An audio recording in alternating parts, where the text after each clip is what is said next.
I want to know why you don't think that there should be capital punishment and why we can't have mullah heads on spikes.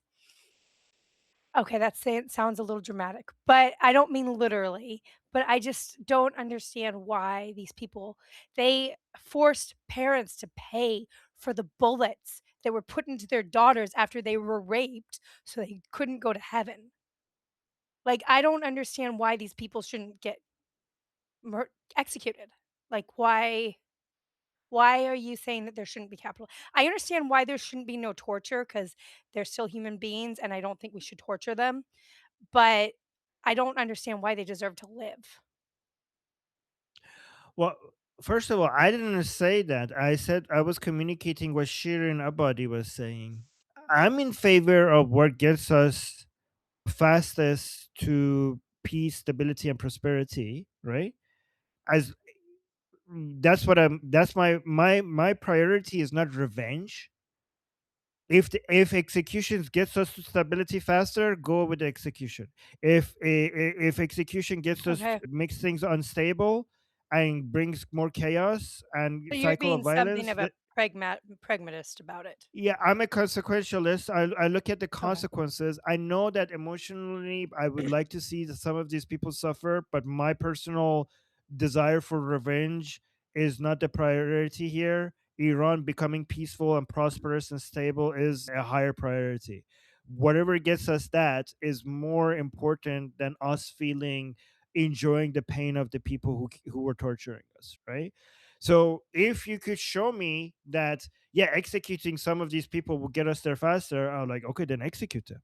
But if you could show me that no, the executions will make things more unstable and will cause like more chaos, then I will like, okay, well, then don't execute these people. So that's the key difference Okay. maker for me: stability and prosperity. The Iranian people deserve that as soon as possible. I agree with that. I just thought you were saying that there I misunderstood what you were saying because I think that these people deserve to die. Like, Yeah. So give me a second to just tell you what goes into both sides of the arguments for which one gives you stability, right?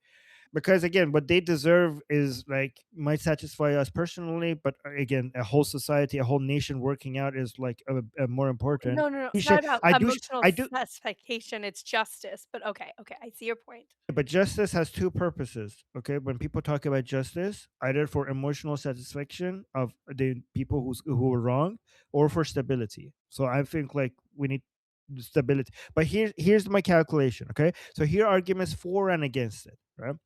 The arguments against executing these people is that right now we need to communicate to the remaining forces of the Islamic Republic that they don't need to continue to fight to save their lives, right? Because if their understanding is that we're going to be killing them, then they're going to be fighting until their very last breath, right? So there needs to be a way out for them. So instead of just thinking about only the future, we need to be talking about winning the revolution right now as well, right? So we need to, if they think that I need to keep fighting or else these people will kill me, if we communicate with them, well, we're not actually going to be killing you, then there's more of them that will stop fighting. So that's the argument for why we need to be communicating that there's going to be no execution.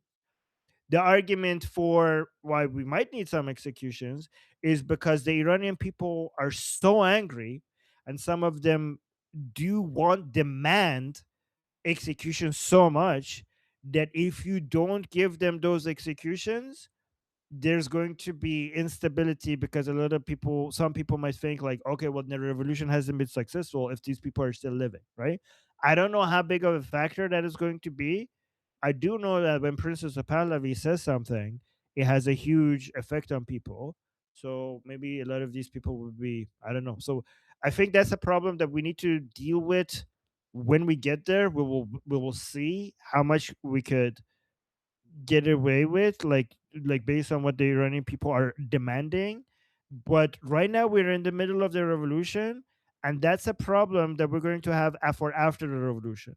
Right now, for the priority should be winning this revolution, and for winning the revolution, we need to be communicating to the regime forces that we're not going to have executions.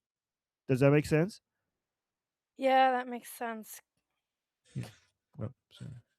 I still don't like it, but it makes sense. I the Yeah. only thing that would that I could think of against myself just for feedback, is the only thing that I would be concerned is that sometimes when these kinds of revenge I don't think that this would happen under Pahlavi or anything like that, but sometimes I mean, we saw the French Revolution, for example, like, things get crazy quickly, humans and sometimes and innocents die because people go crazy.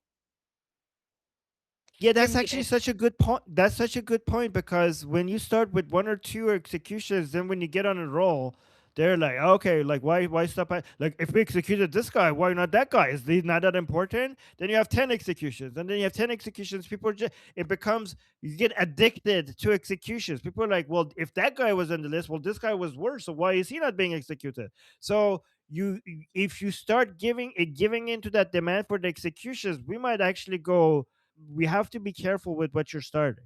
Like my idea before any of this started like years ago was like because we had this debate for years on on my Persian channel, and that was when Khamenei was still alive. And I was like, guys, what if we just have one symbolic class execution of Khamenei? I mean, like this is the one and only execution we do, right? And this is the we close the this that after that we're done with the execution. So, like Romania had that. Romania when they toppled the dictator, they executed the dictator and his wife, and then after that they were like, okay, we're done with execution. But here's the thing: it's not about what's right; it's about what the realities on the ground are and what we can do because the objective it's not about figuring out what is the moral thing to do like on the ground in the field you need to see like what different forces will push you in a position that you have to do something or else everything will break apart. So it's not like we cannot just sit around and decide things. Once we get to that level, there's the situation, the answer will force its way on you. You know what I mean? Like there will be no other acceptable answer. And it's more deterministic than a lot of people, I think, realize.